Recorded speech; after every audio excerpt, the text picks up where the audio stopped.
So,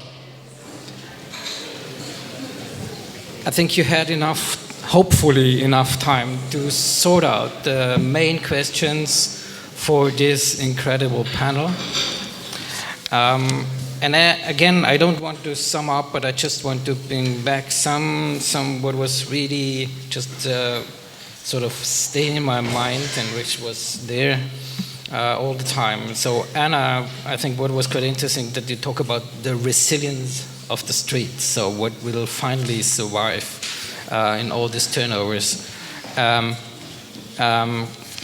Katja, I think what is still in my mind is that you said culture eats technology for breakfast. So I think this it's not street food, but it has some sort of overlap. I think what we learned a lot from Kilian, but I think what we really learned is that things will develop if you give the space. And I think Thomas, if we are not already have been convinced that art is inclusive, I think this was the perfect thing that everybody sort of has to believe that it is like this. But I just want to hand over just first to the panel and ask you did you figure out in this sort of, I think we tried to actually light some problems which will be pop up in the next near future from completely different angles. Do you want to give any sort of comments on that, what you heard from your colleagues on the panels so far? Please. We'll start, Kilian, thank you. Okay, let me try. I think what is coming through somewhat is what makes me happy, and that's that we're seeing more and more sort of the self-initiative. You're not waiting that something happens and falls from the sky. It is more and more self-driven, and that's actually, in fact, what is the advantage of somewhat the 21st century in a way, that we have certain tools which help us to be decentralized, which help us to exchange, and which help us to exchange resources in a different way, knowledge, know-how, ideas, being completely disruptive. So the positive thing is decentralization is actually happening, and that's, I think, a big challenge for the big corporations, for the big governments who think that they're still in charge. They're not. We are in charge.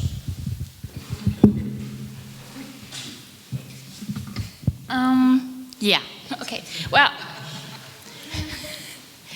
what I loved about today is that obviously everybody was inspired by action, and that's something I really appreciate. But being an Austrian and having grown up here and looking at the politics in this country in the last few years, and it was the reason why I actually had to leave my research group that I had built here, was an absolutely ability for non-action, no change, and the absolute no movement of anything. So I'm really happy to hear that, and I see at some points that we are moving, that there's people are changing, and there's people who are willing to take decisions and are responsible for it. But I don't see it strongly enough, and this is something that I think Europe needs to get its act together very quickly on the local levels, on the national levels, on the EU levels. The world is moving forward. There is many things, opportunities and dangers out there. And it will not only be possible by individual actions to change, as much as I fully support this, institutions will have to move with it. Whether it's more on a local level, like the new age of the city-states, because nation-states have been an idea of the 19th century anyway. But the call for action I would support. However, outside this room in the last few days, I've been back for 4 or 5 days, I haven't seen it. So great to hear about it, but hopefully it works. Let's see what happens after Sunday.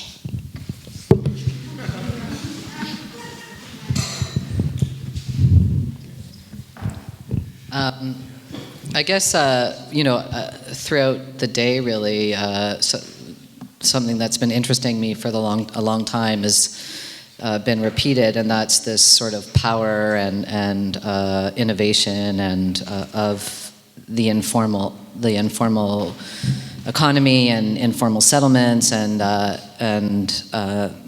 you know. So I guess the question I have is sort of how does one intervene with that? What is I mean, I think that this model of printing the transport map is an interesting one of intervention within the informal to make the informal sort of work better. So that, I think that's the question I have with this street food project, and I think is very much in all the presentations of, okay, the informal, we know, I think, has a lot of creative solutions. What's a way of, or maybe we can go to Banny's phrase of how do we collaborate with the future, right? In this way of collaborating with those projects and experiments and innovations. Yeah, I was not here this morning, so I cannot really speak about what happened today. I'm sorry.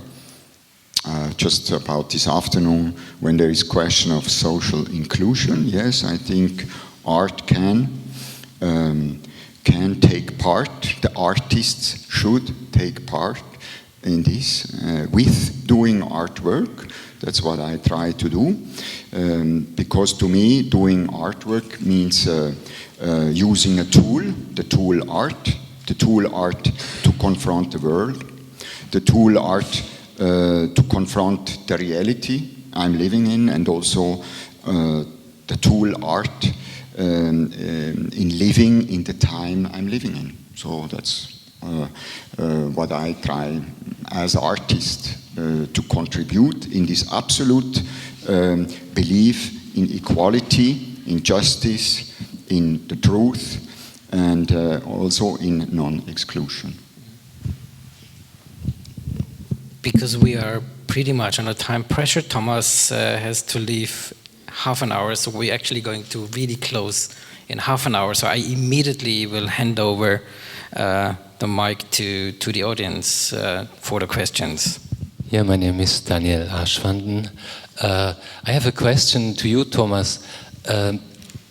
Seeing the structure of the Gramsci monument, I think there is a multi-layered activity which includes all the people and offers them to be co-authors or to share this experience.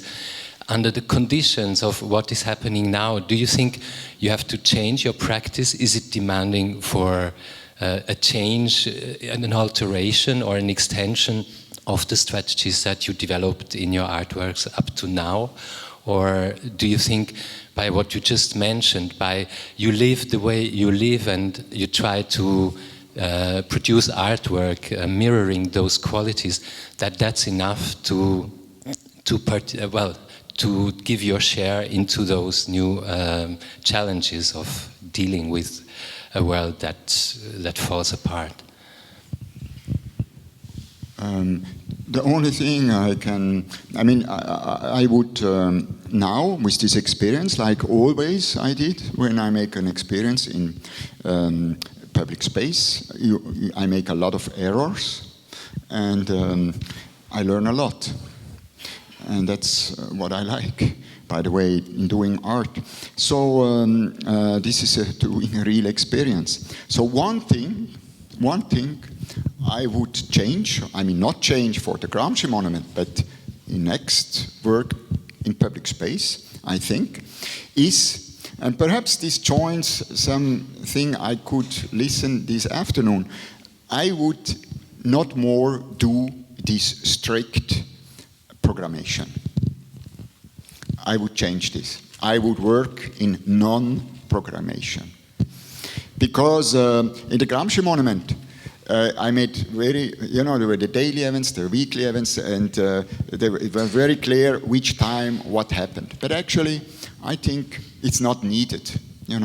It's not needed when you're there on the ground, really. It's not more needed to have a watch and to look. So this is the thing I learned, that I would change. That's the thing I would change. And I would change my character, which is often stubborn, you know, idiot, and only fixed on one objective. And a lot of people always criticize it, and they are right.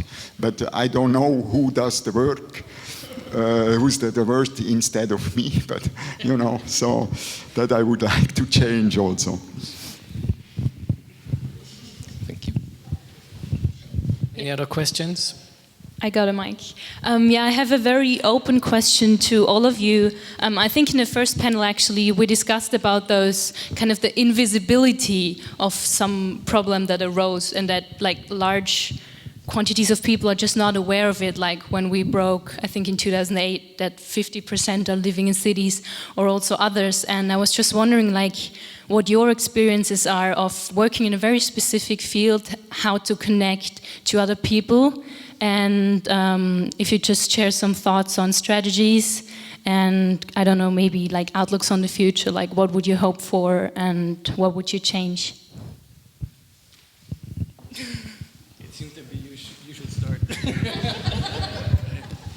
Well, I believe very much into sort of incubators in a way. I mean, you have a large number of people, and there is always the agents of change in a way, of pushing things ahead. And I have discovered that in most communities, or let's say people living together, they don't have to be communities yet, there are people who are more accessible and more connected and more, well, sort of switched on. And this is what we used in the refugee work increasingly, and what I would love to work on, especially when we talk about sort of getting impulses into such larger crowds. There is somebody who is connected. There is somebody who has that smartphone. There is somebody who has already heard about open source or so. There is always somebody who is a little bit ahead, and that is sort of what we need to sort of boost and support. We had a little bit of this discussion earlier, and I think while we need specialists and engineers and people like who really know one of their subjects very deeply, what we need a little bit in people too is like this team model, you know, one thing like really so you can talk about it and know it, but actually be spread and be able to talk about other things. Usually if people talk with me, they don't know, look, I'm a banker, but actually I'm also a researcher. But actually, I'm also a curator, and funny enough, Ars Electronica just gave me a big sign that said artist. I took a picture and was very proud of it. But many people, so people need to simplify when they talk to you. They need to put you in a certain box to be able to remember you. I think we need more people who push out of those boxes and then become the networkers or the switched-on people that can, you know, relate to many things, because. We need translators who speak the language of many things, who can do stuff, but also like don't get lost in a philosophical discussion whether we talk about austerity or inequality when we actually know kind of what we want to touch with this. Or we need translators that bring the people together. Thanks. Yeah, I think it's kind of a good question, actually. I'm thinking about it from the point of view of this Shanghai work. And of course, like if you're someone who's actually trying to make an electronic device and you come to Shenzhen, as many sort of people in this global maker world do, they do try to interact with the Shanghai world. But it's actually very, in some ways, you know, that activity in terms of actually getting connections with factories or actually producing with, in some ways, those connections can happen. But the language is so different. So we've actually tried to kind of engineer these workshops where we brought together global makers with these sort of Shanghai people that are doing Shanghai electronics, and they just could not speak to each other. They had no idea what each other was talking about. So even though they're involved and like they're all interested in making, you know, IoT devices or whatever. So I think it is a good question. I don't really have an answer to it other than, you know, I think part of our project is to try to think that through. What's the way? I mean, of course, you definitely need people that can translate between these worlds, and that's not an easy thing to find. To me, it's, I think, different, because my only legitimation is to go and to get in contact with people because I have a project, I have a mission, I have an idea. So, and this is the corner point, because everybody is happy to listen to you, perhaps for 1 minute or 5, when you say, oh, I have an idea, I have a project, I would like to share it with you. It's on a one-to-one base.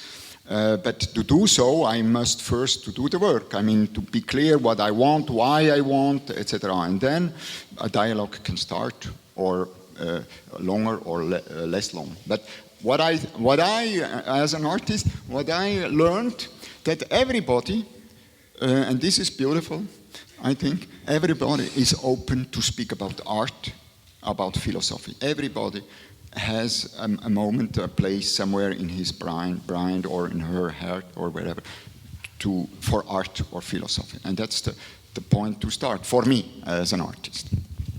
Because my competence is an artist, as an artist, and to do my art. This is the only competence I have to bring with, you know, and have to take over. Thanks a lot. I have a question for Kilian and Thomas. Both your work is dealing with influencing levels of agency among people, and also a shift in identity, or maybe a reinstating of an identity that was temporarily lost. And I work very closely with sociologists who sometimes demarcate cultures as being individualistic or collectivist, depending on how the identity is. And what was striking is incidents where in an otherwise collectivist culture, people were working with individual agency in trying to be entrepreneurial, etc. And in the case of New York, in the backdrop of a much more individualistic culture, people seem to be working in a more collectivist way. The question I have is, what is going on? What are the underlying phenomena that are going on in the shift in agency and identity that you saw? What are some of the simple or complex things happening? Well, again, I mean, I'm convinced somehow by what I saw in 25 years dealing with people in totally stressed and having lost everything. I haven't seen anybody who would first put collectivity ahead of the rest. I mean, you will have some individuals who put themselves above. But the rest, I have always seen that complete urge and necessity to regain that me and myself. To be able to really see myself as a human being. And then I can give. And in a way, what is happening even in a context like New York, is people have, more or less, with many exceptions, we know that, a place where they somehow can lock themselves in, and it's themselves, where there is some bit of themselves. And that gives a strength, even if they're poor, even if they don't have access to social services as they should. I mean, we agree. But still, they have something what makes them different, me from you, and so on and so forth. That is what is usually lost in these massive situations where people are stripped of everything up to the memories of their families. By the way, again, I have discovered how important phones become, because they become the carrier of the last bit of identity, because that's where you have the photos of your family. I'm in contact with lots of refugees, Syrians. I mean, they have, through WhatsApp, absolutely retained or kept some of their identity. So, again, I'm very much, I have changed my mind on this. I thought we are all need to be more collective. Of course we need to, but in order to get there, it's me and myself first. It's like that. And also to accept that difference, and also accept that some people, I know I'm not popular when I say this, some people have more and some people have less. I mean, this is how the society is somewhat structured. And if I try to put the active people down and try to put other people who are more passive only up, then I'm disturbing that sort of fabric. What's going on, to me, there is a confrontation through art. Art is dialogue, but also confrontation. It's the same with philosophy. And this is something new. This is something important. Means something overpasses me with my small project, because it's about art. I need here two anecdotes. I show you the picture of Clyde. He, in the beginning, the first meeting he had, he listened to me and then he said, what is the benefit for our community? And I told him, I don't work for the community, I'm working for art. And I mean, okay, he understood it. He understood it immediately, that I'm not here to try to seduce him. So, but I really project, because I'm an artist, I'm speaking from my point of view. So, and why he understood it? Because he is the best social worker I never saw. They do a fantastic work since so many years over there, taking care on everybody, or trying to take. And then he got in contact with something else, with art, and with him, the people. Another example, art and philosophy. There was the daily lectures of Marcus. It's an illustration, sorry, but how I can tell to say what is important. It's to bring another dimension, an measure, an over measure to it. And art and poetry and philosophy, I believe it, by the way, can give this. So Marcus, with his daily lectures, who said God is dead, okay? Hardcore Nietzschean philosopher, Marcus Steinweg, God is dead. Okay, the people from the forest houses, they go to the church every Sunday, to the Baptist church and so. So there was the discussion coming from the people. But Marcus, we go to church, we believe in God, why say this and so on. It was a beautiful discussion with a few people, a beautiful discussion. And Marcus explained to the people that he, as a philosopher, cannot accept a God or somebody who says how to think. And the people understood it completely, completely. Through, not thanks to Marcus, but thanks to, there was something else, philosophy, So that, therefore, I mean, there are small examples, but I think, from my perspective, yes, art, poetry, philosophy can bring another measure, and then this is going on, something you are confronted with, something you don't really measure.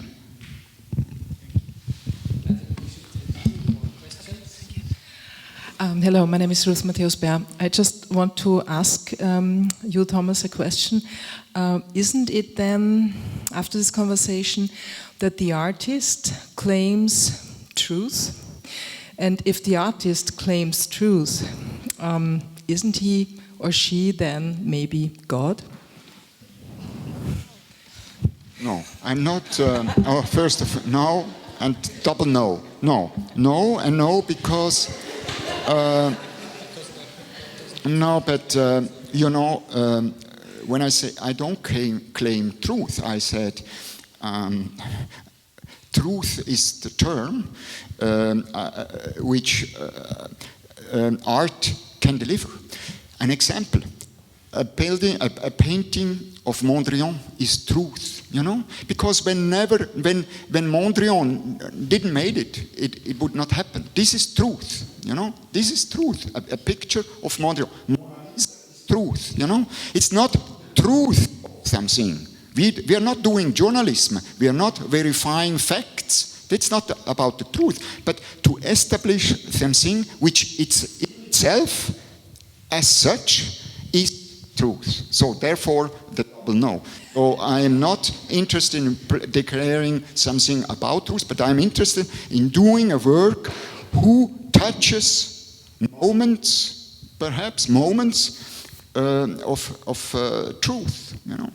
But I'm not an accountant of them either. I just can hope, or it's a kind of challenge that I should create the conditions that moments of truth could happen. So, I just want to ask a question a little bit away from art. It's about urban design, concerning the fact that Anna Greenspan, you were speaking about the street life, and to kind of bringing the idea of the street life to the future city. I'm asking the question, like, this street food is the only kind of concern that you taken already into account to kind of make a connection between the street life and the future city. I'm asking this question on the basis of my dissertation. I'm working on a market, bazaar, and for me, like, bazaar is, and one of the aspects could be addresses like food and this kind of stuff, but beside that there are like, for me it's like a Facebook for the people, like from 500 years ago. They can have different faces like political, social, economical, and they can kind of update themselves, speak about different stuff in discussion. So the thing is, I'm asking whether this idea of the street food is the only thing that was included to kind of make a merge between the traditional kind of street life to the future city, or is there any other aspect is already studied or researched or going to be? Thank you. No, certainly street food is an example of something that is much broader, and you know, I'm interested in, as I say, street markets in particular, and actually market culture, and how do we conceive of markets differently from how we conceive of capitalism? Because as we've talked about and learned today, as we sort of go forward in these sort of new urban formations, there's this whole kind of economy that arises, and that is an enormous part of the global economy, and doesn't really, our analysis and our understanding of global capitalism isn't very adequate for understanding this market economy, by which I mean street markets, not stock markets. And so I'm very interested in, and street food is just you know, the one that captures us all instantly, right? It's very interesting because we, in Tehran Bazaar, we have like some kind of carriages. They put the food on it, like during the time that the lunch break, the people were working in different like shops in the bazaar, and they gonna serve with these like carriages, and they are moving. It's kind of like movable, right. Serving food whatsoever, like catering. And it's also interesting for me because it's also kind of a movable agent that's kind of bringing people together, and they ask for the price, how is the quality, beside the restaurant and other places that people can have something to eat. I mean, like, there are different kind of, in my opinion, it's one of the aspects could be taken into account, and there are so many other things, particularly concerning the case study I'm working on, like, it's like in many different ways, like politics, like economy, like social co-presence and social interfaces, and this was a trigger for me, kind of impulse, very interesting. I think that, just to say quickly about this issue about mobility, I think that one of the issues about the way that, again, economic and urban development is conceptualized is often this sort of movement from the informal to the formal as a movement of progress. And what we see when we sort of look to that actually, certainly in Shanghai, is a often violent process, right? That these people are, and this is the question I had for Pedro, these people are policed, right? They're policed out, and they're in Shanghai. This is done by the Chengguan, the municipal city officials who aren't exactly police, but they're given the authority to seize people's goods and seize their carts and stuff like that. And so the mobility is actually part of the reason for the mobility is, okay, you can serve your customers, you can move around, but it's also when the Chengguan come, you can run, right? So there is that's part of the reason for the mobility. Okay, thank you. Okay, thank you. We want to finish this panel, and I would just hand over to the speakers for a final statement. Just pretty brief. So, who wants to start?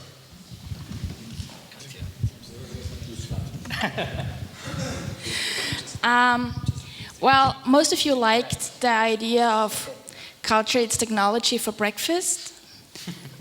I just want to make sure that it is understood that it could also be the other way around, and that technology eats culture for breakfast, and that this is the work I'm doing in those, working between those two lines. Thanks.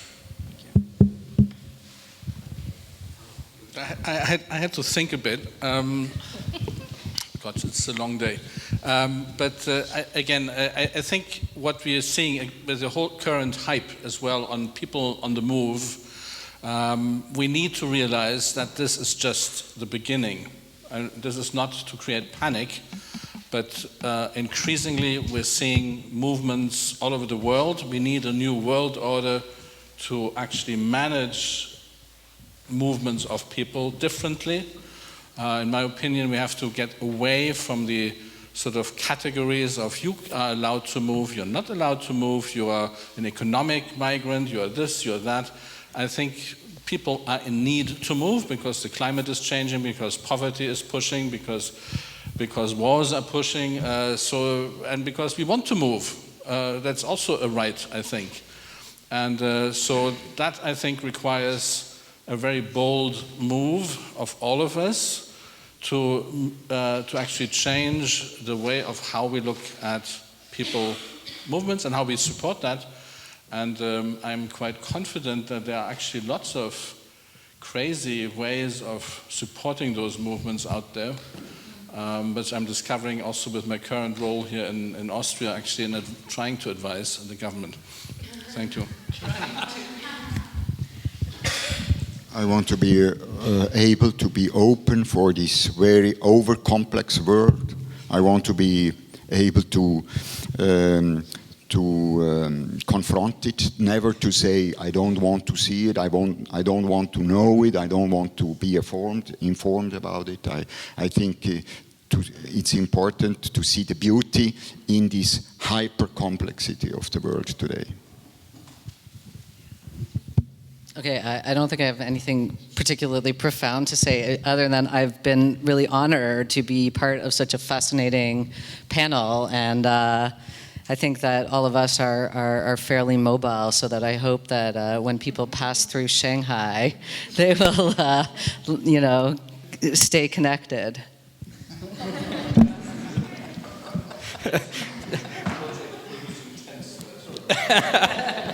So I think this was sort of perfect last words. So I think it's only up to me to actually say thank you. First of all, I would like to thank you, the audience, for actually staying with us the whole day. And really, I think it was somehow exhausting for everybody, and I guess also for the audience. And of course, I want to thank the university for really financing this symposium. I want to thank Anja Seipenbusch with her team, Jasmin Vogel and Elisabeth Falkensteiner, for actually organizing the whole event. I think there's a lot of things we don't see, but we only will recognize if it's not working. So I think we didn't recognize it, so it was working perfectly. And I also want to thank Annalena for the helping hands from our studio, and Christian and his team for all the technical support up here.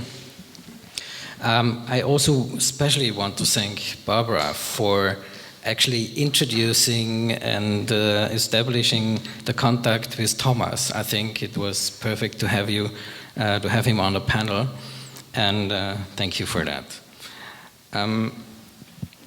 Last but not least, of course, I want to thank all of you, the speakers, for sharing your knowledge and your time, coming here, taking really long journeys.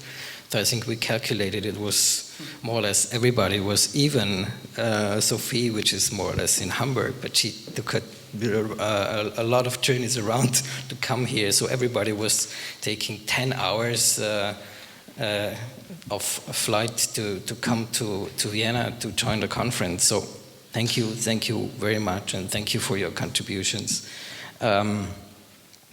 I would also love to mention that,